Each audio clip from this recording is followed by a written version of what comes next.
Meanwhile, in what has been dubbed as a landmark moment for India's private space sector, the Indian Space Research Organisation launched its first privately built rocket. The rocket, named Vikram S, lifted off at roughly about 11:30 a.m. local time from the southern India's Satish Dhawan Space Centre. Now, Vikram S soared to an altitude of about 81 kilometers to upper Earth atmosphere before splashing down in less than 5 minutes. The launch marks the foray of private sector into the country's space industry, which was opened for the private players by the central government in 2020.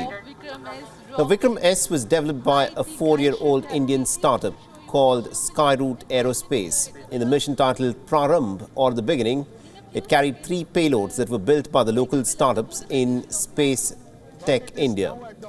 The rocket is said to be one of the world's first few that is made of all composite rockets, that was printed with 3D printing for the solid spin thrusters, and the launch demonstrated the avionics systems in the Vikram series, which also included telemetry, global positioning systems, data acquisition and power systems. And we have a successful liftoff of Vikram S rocket. And also, our correspondent Siddharth spoke to Skyroot Aerospace's co-founder Pawan Chandana. Listen in to what he had to say. What are the valuable lessons you learned from this particular test that you can carry on for future launches? Absolutely, it shows how difficult is building rockets, and how difficult is launching a rocket. Building a rocket is different. Launching a rocket is, very different, where you interface with the launcher, interface with the communication systems of the range, etc. So we are able to participate in the entire journey, from the design till launching the rocket to space. That has been a great, phenomenal journey for all of us, and that's a great learning for all, probably everything which we do as a company in the future.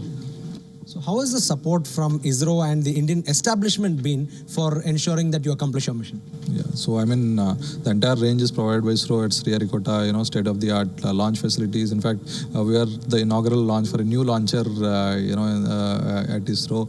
And in fact, such world-class infrastructure was made available to us. Then the kind of preparations, which the Sriharikota team has done for our launch is like as if, they are part of this mission, part of our team, and we're doing it with common spirit for the country.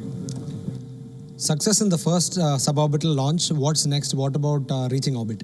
So next is orbit, naturally, and then that's a bigger milestone for us, because it has a great commercial impact as well as a company, and then that is what we are targeting by next year, October or so.